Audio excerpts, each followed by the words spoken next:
నెల్లూరు నగరపాలక సంస్థ మేయర్ ఎన్నిక మరోసారి పొలిటికల్ హీట్ పెంచింది. అధికార పార్టీ అవిశ్వాసంతో నెల్లూరు మేయర్గా కొనసాగుతున్న స్రవంతి గత ఏడాది 14న రాజీనామా చేశారు. 2 నెలలుగా మేయర్ పదవి ఖాళీగా ఉంది. ఇవాళ నూతన మేయర్ ఎన్నిక జరగనుంది. కూటమి తరపున 53వ డివిజన్ కార్పొరేటర్గా ఉన్న దేవరకొండ సుజాతను మేయర్గా ఎంపిక చేశారు.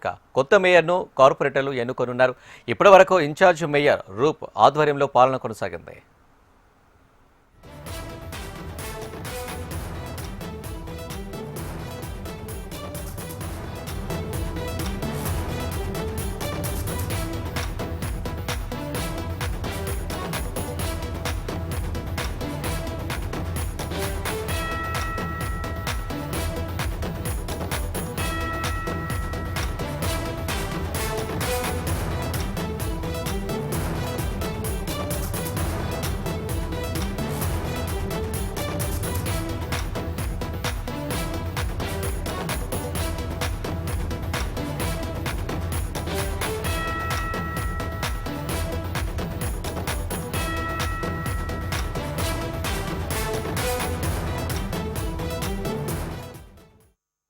ఇక నెల్లూరు నగర పాలక సంస్థ మేయర్ ఎన్నిక మరోసారి పొలిటికల్ హీట్ పెంచింది. దీనికి సంబంధించి మరిన్ని డీటెయిల్స్ మా ప్రతినిధి నరసింహ అందిస్తారు. నరసింహ.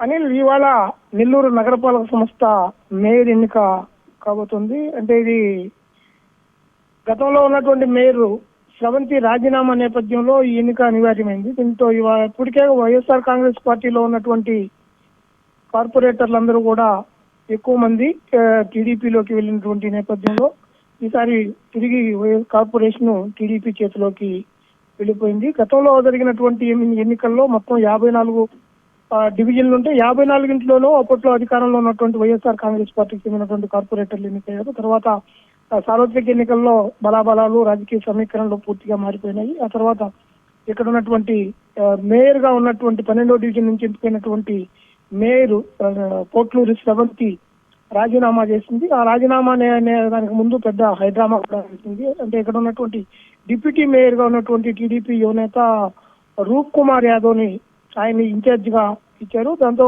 దాదాపు 70 రోజుల పాటు ఆయన ఇన్ఛార్జ్ గా కొనసాగుతున్నారు. ఈ క్రమంలోనే ఎస్టీలకి కేటాయించినటువంటి మేయర్ అభ్యర్థిని దిద్దుగారిన బలవంతంగా రాజీనామాకి పురమాయించి ఆ తర్వాత బీసీ అభ్యర్థి మేయర్ గా కొనసాగుతున్నారంటూ వీళ్ళు రాష్ట్ర దేశ స్థాయిలో ఉన్నటువంటి ట్రైబల్ కమిషన్ లో దృష్టికి తీసుకెళ్లడంతో ఈ ఎన్నికల్ని నోటిఫికేషన్ విడుదల చేసింది ఏపీ ఎలక్షన్ కమిషన్.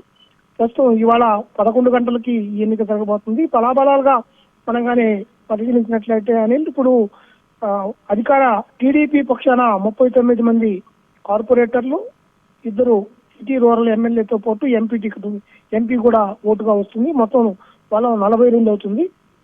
అలాగే వైఎస్ఆర్ కాంగ్రెస్ పార్టీకి సంబంధించి 14 మంది కార్పొరేటర్లు ఉన్నారు. ఒక ఎమ్మెల్సీ కలుపుకుంటే 15 మంది అవుతున్నారు. యాక్చువల్ గా 15 మంది ఉండాలి. ఒక 43వ డివిజన్ కు సంబంధించినటువంటి ఖలీల్ గత సార్వత్రిక ఎన్నికల్లో ఎమ్మెల్యేగా పోటీ చేయడంతో ఆయన రాజీనామా చేశారు. దాంతో 14కి తగ్గింది. మొత్తంగా టోటల్ గా 58 మంది ఉండాల్సింటే ఒకరు రాజీనామా చేసినందువల్ల ప్రస్తుతం ఓటర్ల సంఖ్య అంటే కార్పొరేషన్ సంబంధించిన మేయర్ ఎన్నికకి సంబంధించి అటు కార్పొరేటర్లు కానివ్వండి, 3 ఎమ్మెల్యేలు, ఒక ఎంపీతో కలుపుకుంటే 57 మందిగా ఉన్నారు. అధికార పార్టీకి ఇప్పటికే సంపూర్ణమైనటువంటి బలం ఉంది. ఇది నెల్లూరు నగరపాలక సంస్థ మేయర్ అభ్యర్థికి లాస్ట్ ఎలక్షన్ లో కానీ చూసినట్లయితే ఇది ఎస్టీ మహిళకు కేటాయించారు. ప్రస్తుతం ఉన్నటువంటి కార్పొరేటర్లలో ఇటు పోట్లూరి స్రవంతి, అలాగే దేవరకొండ సుజాత, మరొకరు అంటే ఇక్కడ ఉన్నటువంటి ముగ్గురు మాత్రమే ఎస్టీ అభ్యర్థులుగా ఉన్నారు. వాళ్ళ అంటే 5వ డివిజన్ నుంచి రవిచంద్ర కూడా ఉన్నారు.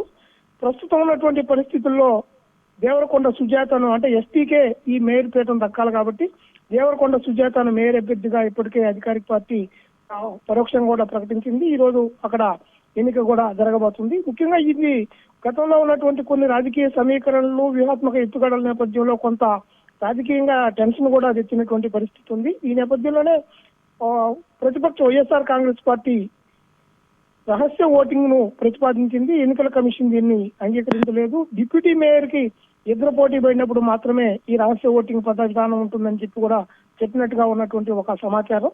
దాంతో ఈసారి ఇప్పుడు జరుగుతున్నటువంటి మేయర్ ఎన్నిక డైరెక్ట్ ఎన్నికలు అంటే రైతుకి చేతులెత్తి మేయర్ని ఎన్నుకునేటటువంటి పరిస్థితి ఉంది. దాని ప్రకారమే అధికారులు కూడా ఎన్నికలు ఏర్పాట్లు కూడా చేశారు. ప్రస్తుతం జిల్లా జాయింట్ కలెక్టర్ గా ఉన్నటువంటి మొగిలి వెంకటేశ్వర్లు ఎన్నికల నిర్వహణ అధికారి కూడా కొనసాగుతున్నటువంటి పరిస్థితి ఉంది. మొత్తంగా దాదాపుగా అంటే 70 రోజులుగా కొనసాగుతున్నటువంటి ఈ హైడ్రామా పరిస్థితికి ఈ రోజు నిలబడేటటువంటి అవకాశం ఉంది.